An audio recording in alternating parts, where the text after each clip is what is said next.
The third application of friction will be circular motion. Can we start circular motion? Till now, all the types of motions that we have dealt with were in fact linear. A particle continues in a state of rest or in a uniform state of motion unless and until compelled by an external force. Right? If you don't apply a force, the body continues to go in a straight line. Now that you are applying a force, can a body go about in a circular track? Yes.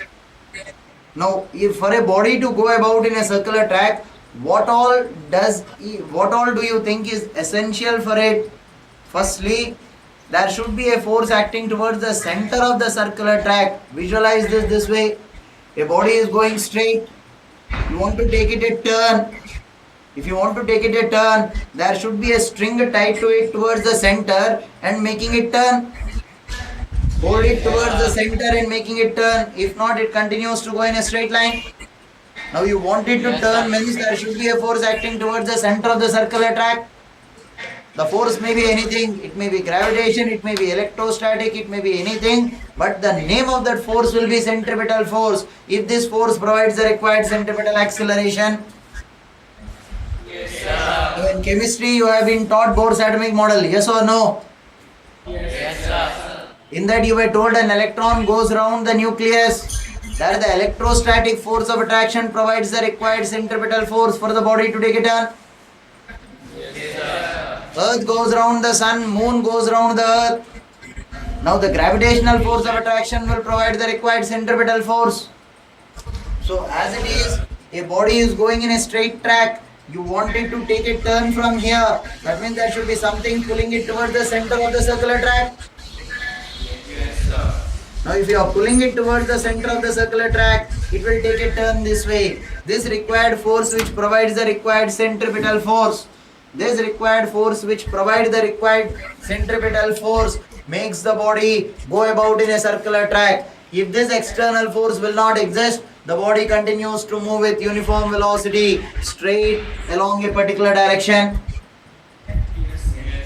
Mathematically, how do you go about with this?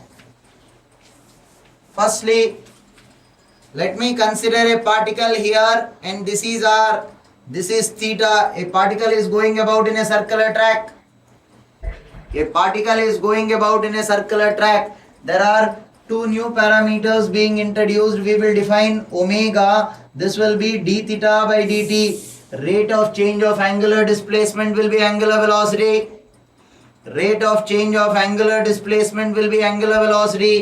Alpha will be d omega by dt. Rate of change of angular velocity will be angular acceleration. This will be called angular acceleration. This will be called angular velocity. This will be called angular acceleration. This will be called angular velocity. d omega is d theta by dt. Right. Alpha is d omega by dt. These are the two new variables that we are introducing. Theta will be measured in radians. If I tell you a body went round a particular circular track 2 times, that means the 2 revolutions per second will be angular velocity. He will write technically n revolutions per second, ReV per second. Remember, revolutions per second will not be your angular velocity units. I'll have to multiply that with 2 pi. Only then I can put it as radians per second. Radians per second will be SI units. If I tell you a body is going about in a circular track covering 3 revolutions per second, that means 3 into 2 pi radians per second will be your angular velocity.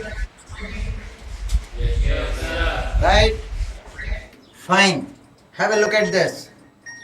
Particle is going about with a linear velocity v in this direction. And it is going about in a circular track like this. We shall define this to be tangential and this should be radial direction.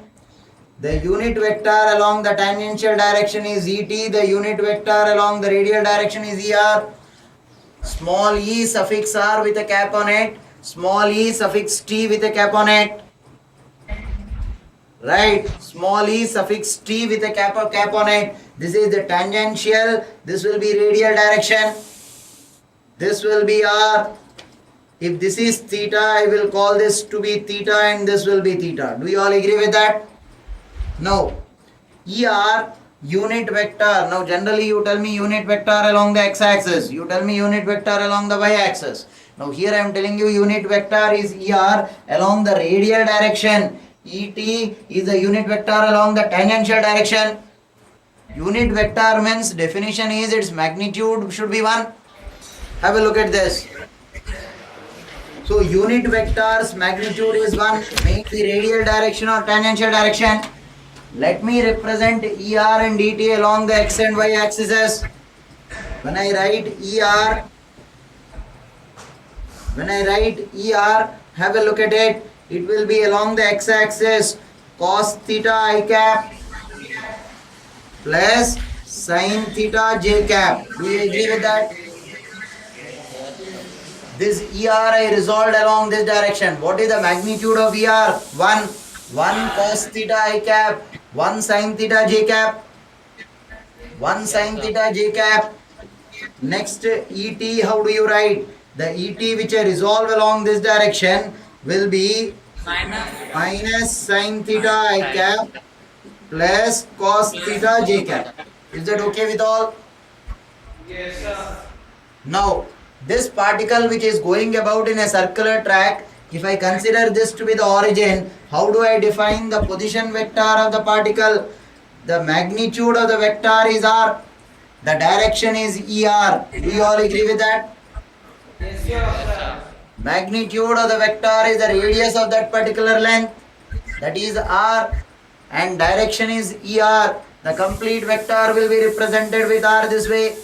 Now what do I write as ER? I will write as r cos theta I cap plus r sin theta j cap. So if you need the velocity vector here, I'll call this dv by dt. Velocity will be dr by dt.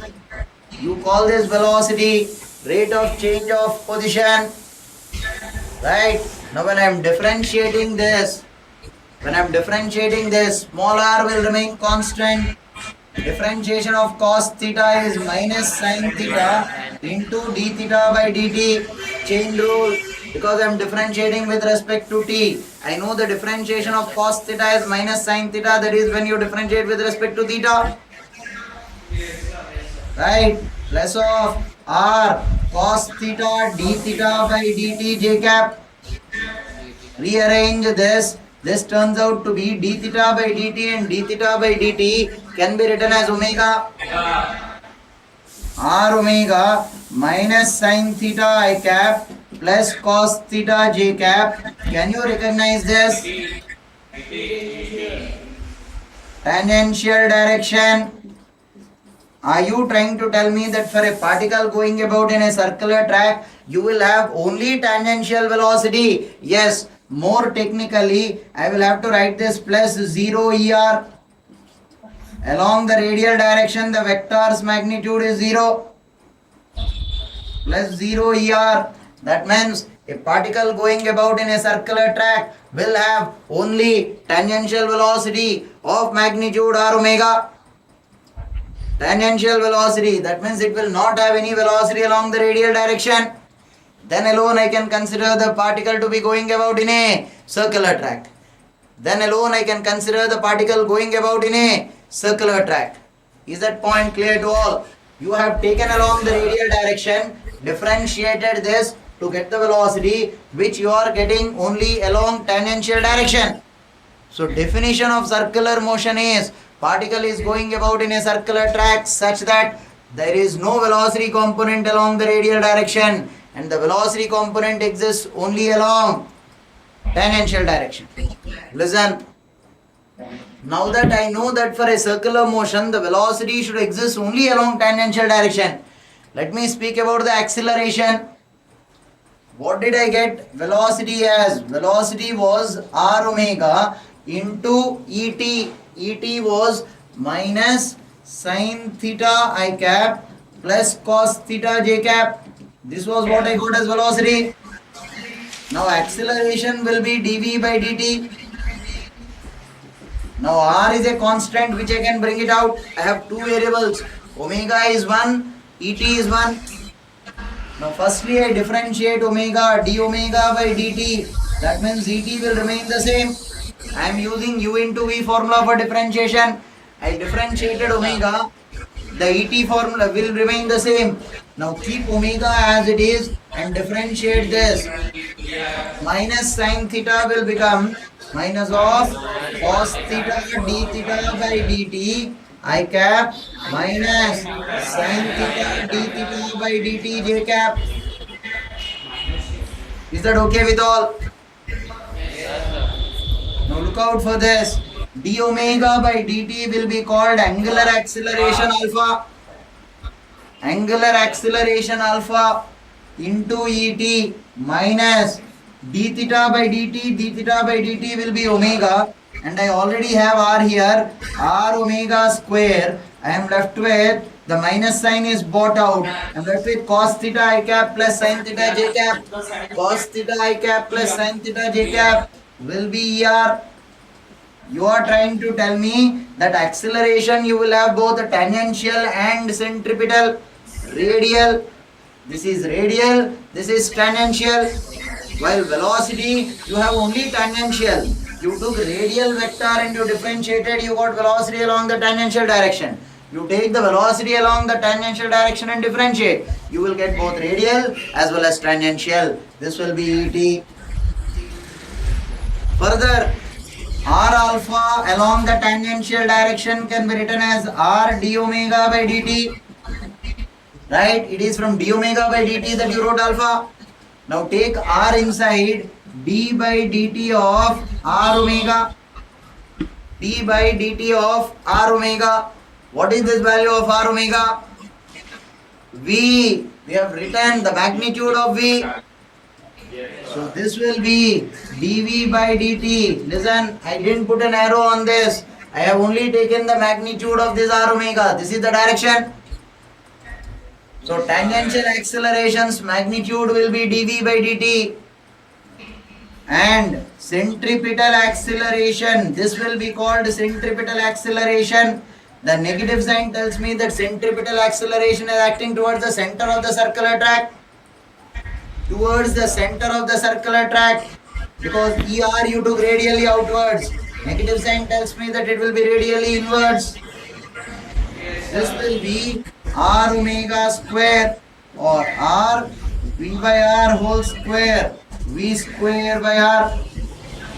So centripetal acceleration, either keep using omega square r or keep using v square by r. Either of these two will be called centripetal accelerations towards the center of the circular track. Hence it is called centripetal acceleration. This will be tangential acceleration. Either r alpha or r into d omega by dt. Who gave you the permission to take the radius inside? Radius is a constant. So d by dt into r omega. This will be dv by dt. So in the radial direction there is no velocity, then how the acceleration is calculated? You throw a body in the upward direction. At the highest point the velocity is 0. But it has acceleration in the downward direction.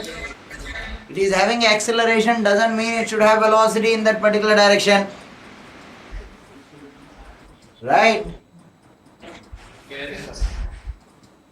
Now let us interpret the result which we have derived till now.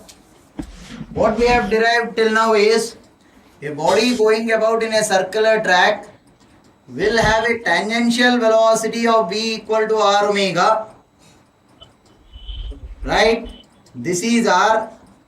This will be theta and omega will be d theta by dt. Rate of change of angular velocity will be omega, measured in radians per second. First step. The next that we have derived is body going about in a circular track will have a tangential acceleration and centripetal acceleration. That means net total, and both of them are perpendicular. Net total acceleration will be ar square plus at square. This is the net total acceleration required for a body to go about in a circular track.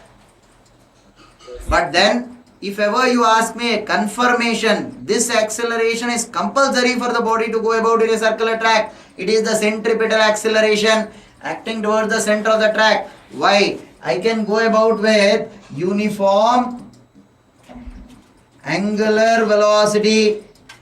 If I am moving about with uniform angular velocity, d omega by dt will be 0 because omega is constant. If omega is constant, what is the tangential acceleration? At will be 0 because the tangential acceleration is r alpha. Alpha is d omega by dt. So if the body is going about with uniform angular velocity, what is uniform angular velocity? It will complete one circle every time in the same time period. Then its speed will not be increasing. If its speed will not be increasing, there is only one force acting on the body, that is centripetal force towards the center. A will be AR, this will be V square by R or omega square R. Centripetal acceleration will be omega square R or V square by R.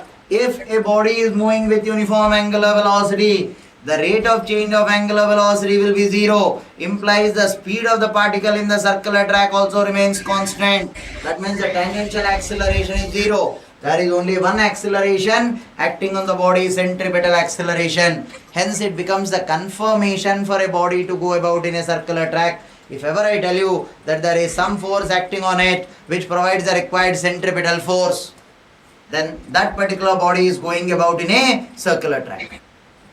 So what have we inferred? If a body is going about in a circular track, compulsorily there should be an external force which provides the required centripetal force. Even if I do not have a tangential force, I am okay with it, it will be going with uniform angular velocity. But for it to go in a circular track, compulsorily centripetal force is required. Some external force which provides the required centripetal force. Thus a body going linearly this way. There's a body going linearly this way. From here, I tie a string and I rotate it. I will provide a centripetal force. Now this will take a turn and it will go about in a circular track.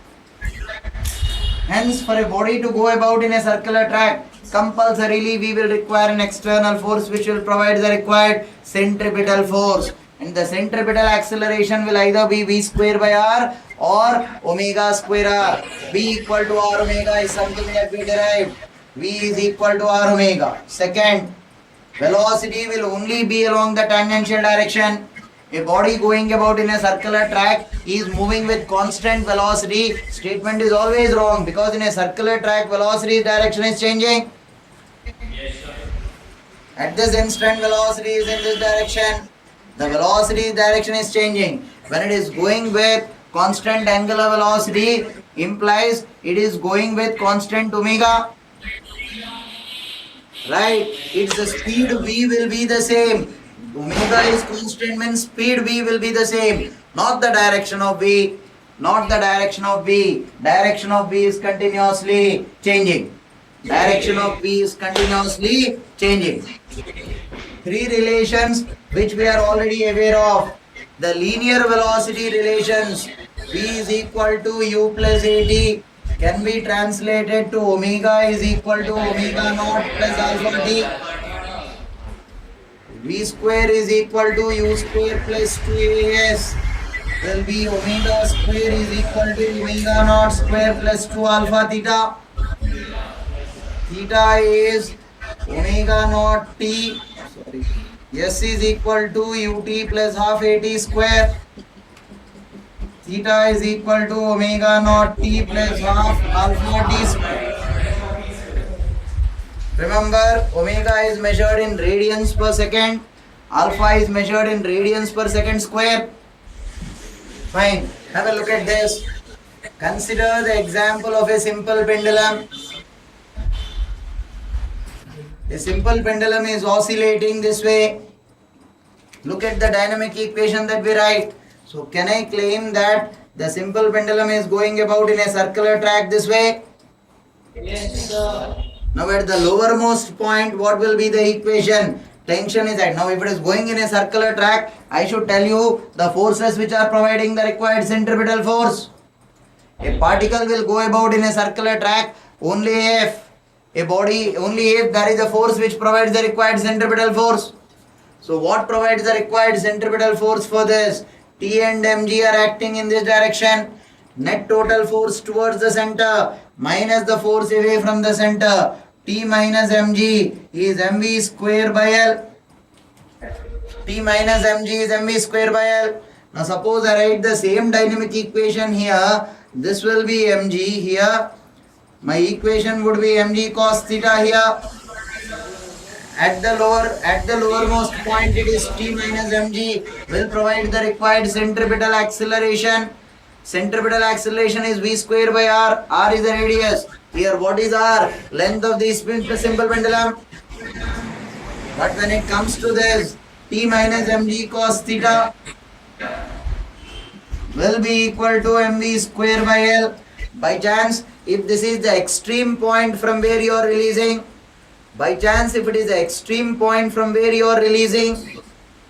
right, at that particular point velocity will be 0. If velocity is 0, T is equal to mg cos theta.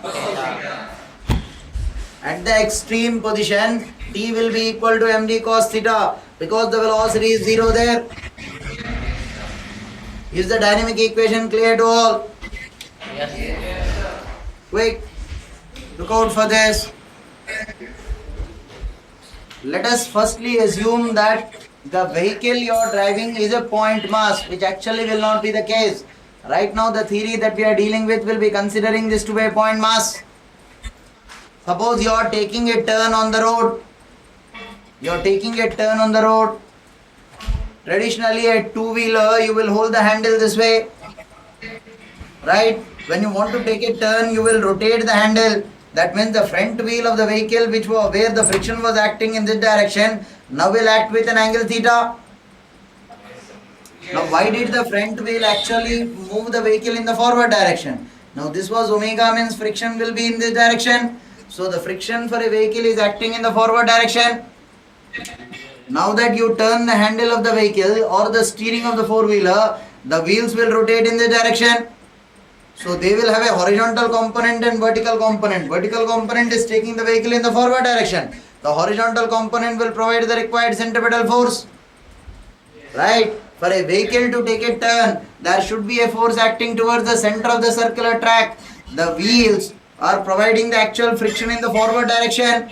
But now they will provide friction in this direction. That means there will be a horizontal component and vertical component.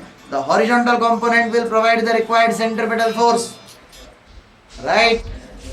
So now what happens is, the vehicles, these two, the friction, if it is a two-wheeler, there is only one vehicle and the friction is in the forward direction. It will have a component like this, which will provide a horizontal component and vertical component. The horizontal component should provide the required centripetal force, as a result of which the vehicle is taking a turn. Firstly, what is the maximum velocity with which I can take a turn? What is the maximum velocity with which I can take a turn? So that I don't skid. How best can you go about with this? To avoid skidding,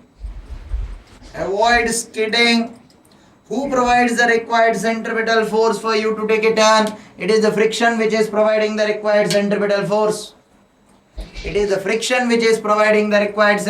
force. Right?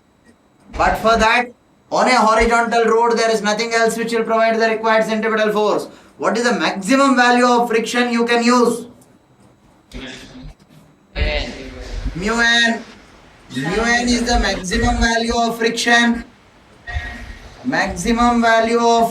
Which I can use. Let this friction provide the required centripetal force mv square by r. And what will the normal force for you be? It will be equal to mu mg equated to mv square by r. So the maximum speed with which you can take a turn is mu rg. This is the maximum speed with which I can take a turn, so that I don't skid.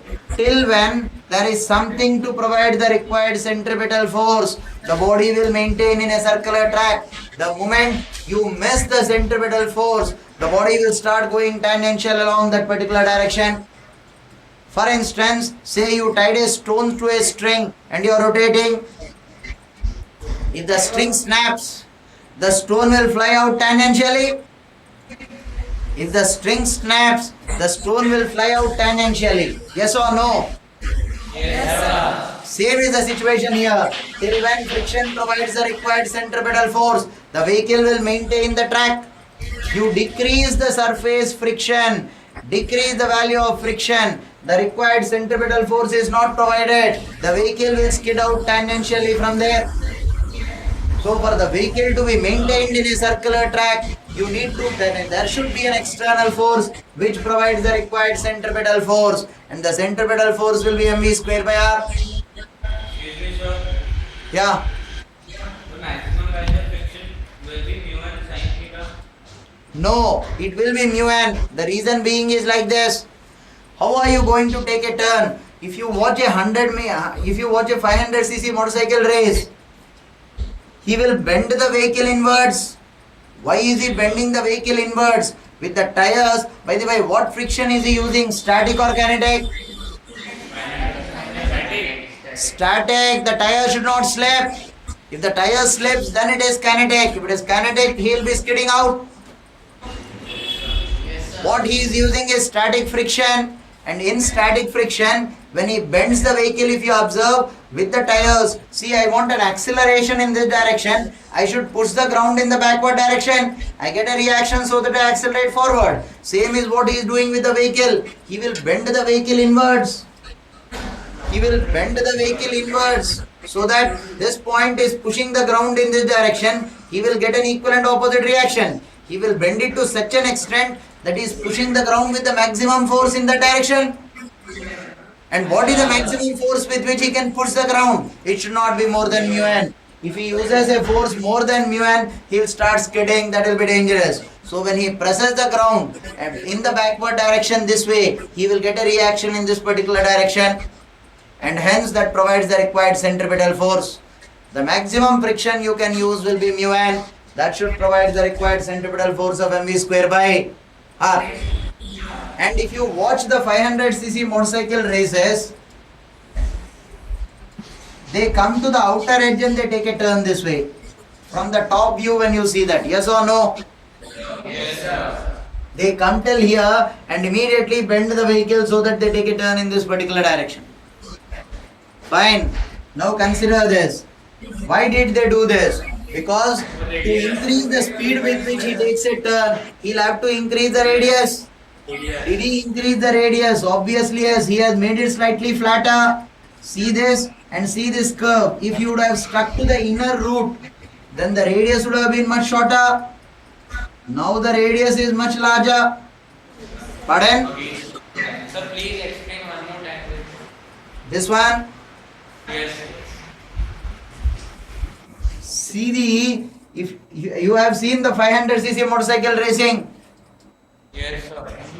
when the shot is taken from the top, this will be the road. This is the road in which they will have to go. This is the road. Right? Yes. Watch them, they will come to the outer edge and then immediately take a turn this way. Yes. They will bend the vehicle immediately from here, from the outer edge. Yes or no? Yes, sir. Did you people see this? Yes, sir. Now why did they do? Here I want to increase the speed with which I am able to take a turn. This is the safe speed limit. So I should increase the radius, which they have done in doing this. They have made this surface a bit flatter. Yes or no? The flatter it becomes, the greater is the radius of curvature. While if they would have stuck to this inner side, the radius of curvature would be this. The radius would be very less and the speed with which they can take a turn will be much lesser. Now they are going to the outer edge and turning, implies they have made this much flatter a surface. Much flatter implies greater the radius. For this surface, I take this to be the radius. So obviously greater the radius, greater will be the speed with which they take a turn. Yes or no? Yes, sir. Some places where you are supposed to take a turn, What happens in case of cars? They don't bend. obviously they don't. What they use is friction. Right? They are pushing it in the direction. So after the friction used is so very huge that in Formula 1 racing, whole of the heat generated should be eliminated. So after every 6 rounds they will change the tires. Right? In a two-wheeler you are using two different parts of the tires. The central part of the tire to go ahead and the edge to take a turn. So the heat developed will be much lesser. So you don't need to change the wheels in a two-wheeler. But in a four-wheeler, that's why the heat generated is so very huge that the tires are to be changed after every 6-7 rounds. Right? And you'll understand that phenomena better after having a look at this. Watch out for this. This is called banking of roads. Now in so many places, a professionally trained 500cc motorcycle racist can bend the vehicle inwards. You and I sitting on a two-wheeler, we bend to such an extent we will fall. Yes, sir. Right? So what happens there? The road should be banked. Instead of vehicle being bent, let the road on the outer side be lifted. At some places where you are taking a turn, where the required centripetal force is larger, the road will be banked this way. Suppose this is the road on which the vehicle is going this way, it will be banked this way so that the outer edge is raised. And the vehicle which was originally having a normal force like this will have a normal force component like this. Advantage of this component of normal force also will add up to provide the required centripetal force. Yes, sir. Component of normal force also will add up to provide the required centripetal force. Are you able to visualize that? Yes, sir. So you draw the diagram like this. This is the normal force, this is the angle of banking. Now if the vehicle was at rest, watch out for this. If the vehicle was at rest, the vehicle would have a tendency to slip in the downward direction. Yes or no? Yes, sir. Tell me. If the vehicle was at rest, the vehicle would have a tendency to slip in the downward direction and friction would act in the upward direction. Yes, sir. On the contrary, now your speed is increasing. At a particular speed, the purpose of banking the road is to reduce wear and tear. I don't want to use any amount of friction. Without using friction, I want to make a turn. That means the required centripetal force should be provided by the normal force itself. If this is theta, this will be theta, this will be n cos theta, and this will be n sin theta. Yes, sir. So if n sin theta provides the required centripetal force, n sin theta will be equal to mv square by r. N cos theta will be equal to mg. Tan theta is equal to v square by rg. Yes, sir. When I divide both, I will get tan theta is v square by rg. I know theta, the angle of inclination of the road. The outer side is lifted. R, radius of the circular track in which it is going. Remember, R is not shown in the diagram. R will be this particular distance. Now, this is the road. You have lifted it. R will be the distance from this particular center. Yes, sir. Yes, sir. And G value will be known. So I know the speed with which I can take a turn on a banked road. Did you people see ever a road which is banked? Yes, sir. The outer edge is raised and there will be a speed limit specified there. What do you mean by the speed limit? What we mean by the speed limit is you move with that particular speed, you don't need to use friction to take a turn. Not that you should go only with that particular speed. If you go with the speed either with lesser than that or greater than that, you will be using friction and wear and tear for your tires will increase. Instead, move only with that speed. The friction used by you to take a turn will be zero. The component of normal force will provide the required centripetal force. Yes, sir. Right? Then the question is, suppose I want to increase my speed. What is the maximum speed with which I can take a turn? 1 second, have a look, I'll give you time.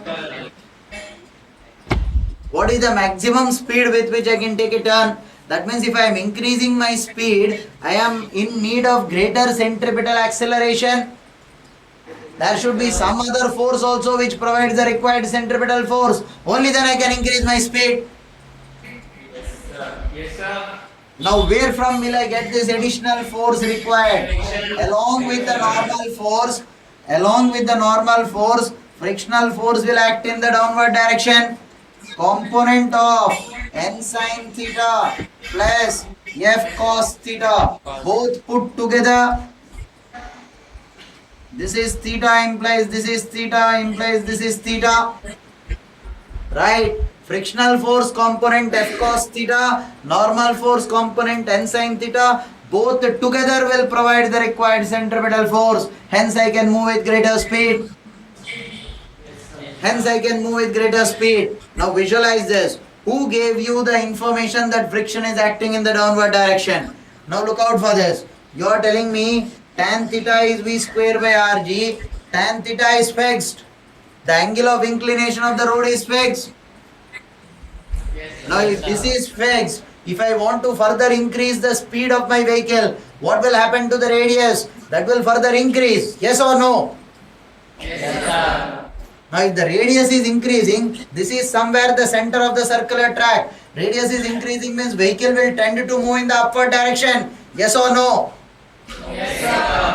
Friction will oppose that motion and act inwards so that it will prevent the vehicle from slipping. Ultimately, friction is a force which will do everything possible to prevent a vehicle from slipping. Yes or no? Now look out for this. Component of friction and component of n sin theta, both together will provide the required centripetal force, and component of n cos theta will be equal to mg plus f sin theta. So n sin theta plus f cos theta will be equal to mv square by r. This velocity will be the maximum velocity. What will be the next equation?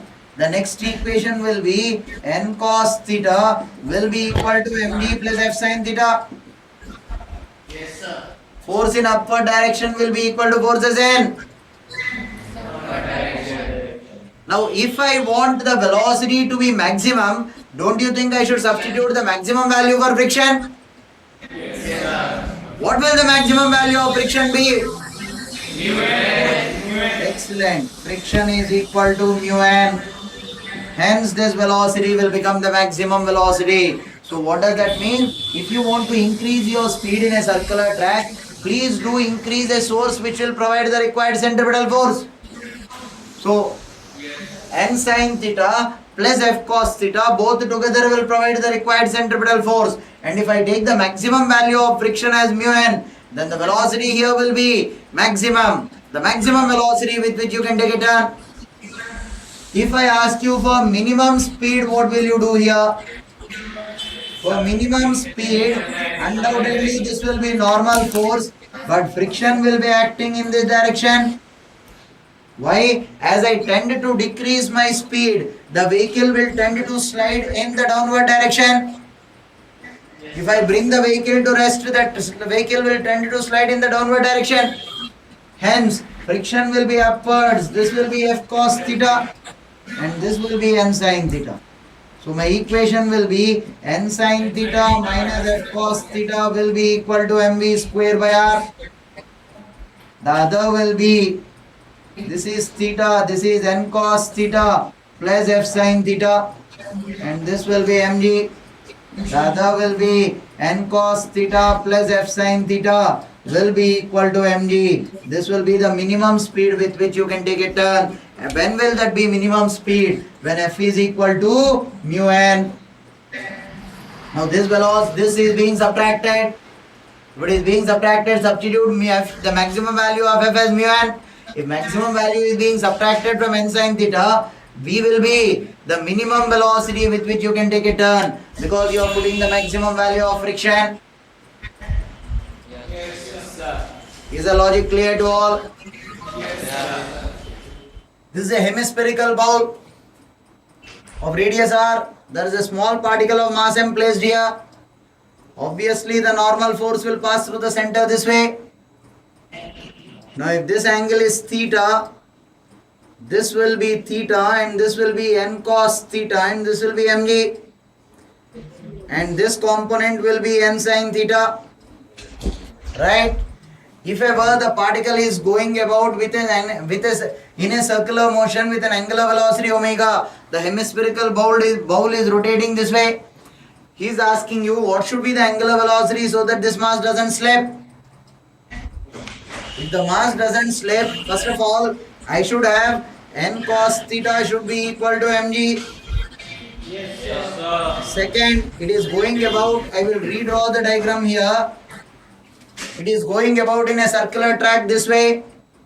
So if I take this to be r and this and theta, the radius will be r sin theta. Right? So this normal force component will provide the required centripetal force. I will say n sin theta will be equal to m omega square r sin theta. Watch out for this equation carefully. Centripetal force either you can write as mv square by r or m omega square r, because v is equal to r omega. Right? Now m omega square r, what is the radius of the circular track? R sin theta is the radius of the circular track. Yes or no? Yes, sir. What is the maximum velocity with which I can, now this is a smooth surface, I didn't take friction. If friction existed, if friction exists, now this is a normal force, this is a normal force. Now what is the maximum velocity? How is that possible? Along this direction, friction of mu n will act in the downward direction. As I start increasing the value of omega, the frictional force will be acting in the downward direction, so that component of n and component of mu n both together will provide the required centripetal force. Component of n and component of mu n both together will provide the required centripetal force. If this is theta, this is n cos theta and equal to mg. So what provides the required centripetal force is n sin theta plus mu n cos theta will provide m omega square r sin theta. N sin theta component and mu n cos theta. Why are you taking mu n? Maximum value of friction so that I get the maximum omega value. Right? N sin theta plus mu n cos theta will provide the required centripetal force. What is the other equation? N cos theta will be equal to mg plus mu n sin cos theta. Sorry, mu n sin theta. Because this will be 90 minus theta. Yes. Yes, sir. Yes. Just a minute, listen. If this is theta, this is 90, this is 90 minus theta, this is theta. N cos theta. Answer right. So the vertical forces will be n cos theta will be equal to mg plus mu n. N cos theta in the upward direction. Downward direction will be mg plus mu n sin theta. Is it clear to all? Yes, sir. Exactly the way we have done for the banking of the roads. Take it down till here, and this omega is the maximum omega with which I can take it. I can rotate the hemispherical bowl so that the mass at the lower, the mass does not slip. What will you do if I am asking you for the minimum omega? What will you do? You will take friction upwards, right? And component of n sin theta minus component of friction will provide the required centripetal force. Now this is maximum omega. This is for maximum omega. This is the maximum angular velocity I can give so that small m does not slip. Maximum omega for small m not to slip. Because as the angular velocity is increasing, there should be a force which provides the required centripetal force, external force which provides the required centripetal force. So along with the component of normal force, component of the friction also will add up, so that both together will provide the required centripetal force. Hence omega will be maximum. Take it down till here and write down the equations for minimum omega also. Did you find out the minimum omega? Expression, the equations for minimum omega.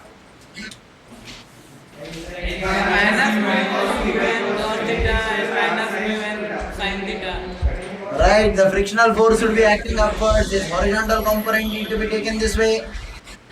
So n sin theta minus mu n cos theta will provide the required centripetal force. This is called a conical pendulum. Conical pendulum. The particle is going about in a track this way. Right? It is going about in a track this way. Are you able to visualize this? Yes, sir. Now this will be tension, this will be theta, this will be T sin theta, this will be mg. Sorry, this will be T cos theta. So who provides the required centripetal force for the particle to go about in a circular track? T sin theta. Your equation will be T sin theta is equal to m omega square L sin theta. Right? Why L sin theta? Length of the string is L. What will be the radius of the circular track? Radius of the circular track will not be L. It will be L sin theta. And T cos theta will be equal to mg. Now generally in the conical pendulum case, if he is asking you the angular frequency, he is asking you for the value of omega. Can I calculate omega from both these equations? Second, slight extrapolation of this problem. Watch out for this. There is a string which comes here. This is capital M and this is small m. Right? Now all surfaces are smooth. You are rotating this. The string is passing through a hollow cylindrical box and you are rotating it this way. He is asking you what angular velocity should be given to this so that capital M does not slip.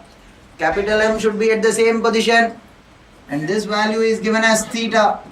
Now if this is T, T cos theta should be equal to mg. At the same time T should be equal to capital mg. Only if T is equal to capital mg, capital M will be in equilibrium there. The same tension is coming till here. Right? The same tension is coming all throughout the string. So T cos theta will be equal to mg.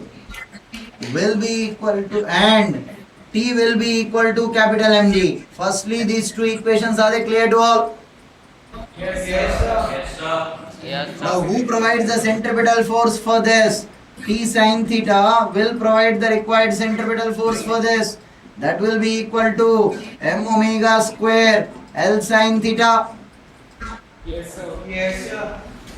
Right? Component of T will provide the required centripetal force. What is the radius? L sin theta for the circular track. And he will be asking you what is the omega that we need to calculate. One more point. Generally these problems I am stopping at omega. I am not calculating the time period. Once I know omega, time period will be omega is equal to 2 pi by t. But there t will be the time period, not the tension t. Don't mess up with the symbols. Suppose somebody is asking you the time period of the conical pendulum. The time period after calculating omega from here, equate it to 2 pi by t. But that t will be the time period. It has got nothing to do with the tension t. They are two different variables. Yes, sir. I will explain centrifugal force at the end. That is a pseudo force, non-existing force. I am solving all the problems with respect to ground. Right now when I am solving with respect to ground, I don't require a centrifugal force. There is a turntable, a block of mass small m equal to 0.1 kg and mu is equal to 0.4 is placed on the turntable. Right? The distance is r equal to 2 centimeters. Find the maximum angular velocity with which I can rotate the turntable so that the mass doesn't slip. Find the maximum angular velocity with which I can rotate the turntable so that the mass doesn't slip. Root 2. Sir, root 2. Right? So what provides the required centripetal force? Mu n. This is the maximum friction. So that will be m omega square r. And n is equal to mg. This will be m omega square r. M gets cancelled out. 0.4 into 10 upon r will be the omega with a root. This is the maximum omega with which I can take a turn so that small m doesn't slip. For a projectile motion projected with a initial velocity of u and theta, Find the radius of the particle when it is at the highest point. The small element that you take at the highest point, find the radius of that particular element. Small element you take at the highest point, find the radius of that particular element. What is the velocity there? U cos theta. U cos theta. So who is providing the centripetal force for it? mg provides the centripetal force. mg cos theta whole square by r. So mg provides the centripetal force of mv square by r. Cancelling out m. R is equal to u square cos square theta by g.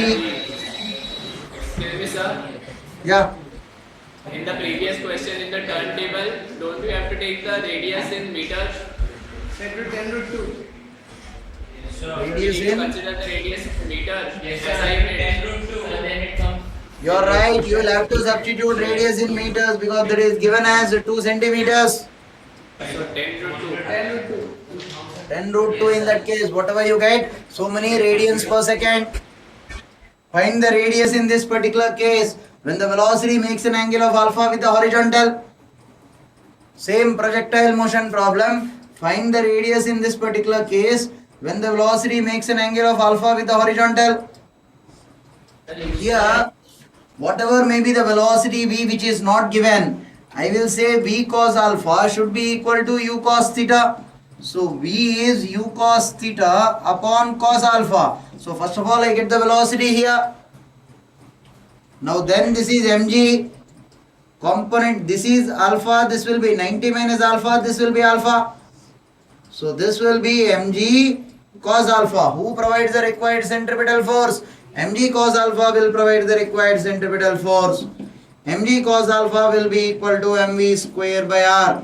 V is u cos theta upon cos alpha whole square by r. Can I calculate the radius in this particular case? Cos square theta by g cos cube alpha. U square cos square theta by Cube alpha cube alpha g cos. exactly. This is called a death well. This is rotating with an angular velocity omega. There is a man stuck to it. Stuck to it in the sense he is not hinged or fixed. What should be the angular velocity so that he doesn't fall? Obviously, there will be a normal force in this direction and mu n in the upward direction. Only that will balance his weight mg. So, with what angular velocity should his death well be rotating so that the man doesn't fall? For the man not to fall, mu n should be equal to mg. Don't substitute n to be mg here. N is not mg. For the man not to fall, the friction should be equal to mg. Then who provides the required centripetal force? N is m omega square. This will be the radius. So n provides the required centripetal force. Substitute n here. Mu m omega square r is equal to mg. Omega is root over of g by mu r. That's the angular velocity with which the death well should rotate for the man not to fall. An extended version of a speed breaker. Rather, this is a road on which a vehicle is going. The vehicle is going in this particular track. Where do you think he has the maximum possibility of losing contact with the surface? When a vehicle loses contact with the surface, the normal force should become 0. The normal force becomes 0. Have a look at this. I'll call this N1. I'll call this mg. Now the radius is r, here r1. So towards the center of the circular track, the equation will be mg minus n1 is equal to mv square by r. To do the comparison, he is telling you that the vehicle is moving with uniform speed. Uniform speed. Right? So towards the center of the circular track, mg minus n1 is mv square by r. Now here, I'll call this n2, I'll call this mg. Here it will be n2 minus mg will be equal to mv square by r2.